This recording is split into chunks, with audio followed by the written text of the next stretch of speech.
My name is Professor Russell Napier. I've been an advisor to financial institutions for, now almost 30 years. I also run a course in finance called The Practical History of Financial Markets. I'm author of 2 books on financial history, and I run the Library of Mistakes, a business and financial history library in Edinburgh. My main job is to advise investors through writing a report called The Solid Ground, and in that report for the past few years I've been focused on something called financial repression. Now, financial repression is something that we ran in the post-World War II period, and in that period we were effectively inflating away the debts of World War II. We have reached a level of debt to GDP in the private and public sector which is actually above that level, particularly in the world's 2 biggest economies relative to 1945, which would be the United States and China. So everything I'm writing about is how we managed to inflate away these debts, and it's not just about inflation.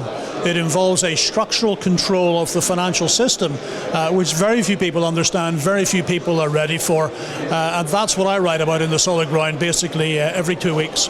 So as a co-founder of the investment research portal, ERIC, how do you see the role of research and information accessibility changing in the investment industry? What impact can foreign platforms like ERIC have on improving investment decision-making and market transparency? Very little financial advice is genuinely independent. It is now in my business, which is selling research to institutions, almost entirely controlled by the large banks and the large investment banks. If we get to a world of financial repression, it's essential that these banks work in conjunction with the government to achieve the ends of financial repression. Therefore, they're compromised. They have always been compromised because their prime source of revenue is primary issuance, and that has always compromised their advice. But now the advice is more compromised as they become the handmaidens of the government, whether they like it or whether they don't like it. So the need for independence has reached a whole new level. That is what we're doing on ERIC. We're trying to sell independent advice to financial institutions, so it doesn't all flow from the big banks. And we're doing that with lots of well-known names who write independent research. And it's important that people begin to take this research and listen to independent voices. The world has changed. We all know the world has changed, but the last place you're going to hear that from is from the big banks. You need to hear it from independents. Long-term interest rates are reaching very high levels under a historical point of view. How might this scenario change in an area of financial repression? What drives a financial repression is the inability of the private sector and ultimately the government to afford to pay their interest. Interest expense is now exceptionally high.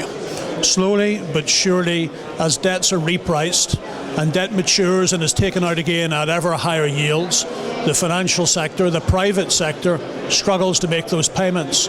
The solution to this may be to cut interest rates at the short end by the central bankers, but that will not solve the problems at the long end of the curve, which are really suffering from an oversupply of government debt, but also a structural belief in higher sustainable inflation. So ultimately, the only way to control this is through yield curve control. We are used to that in one form, the form in which central bankers buy government bonds. That has been very positive for the equity markets, but is not going to be able to continue. The problem in doing that is it results in a massive expansion of central bank balance sheets and liquidity and adds to the inflationary pressure.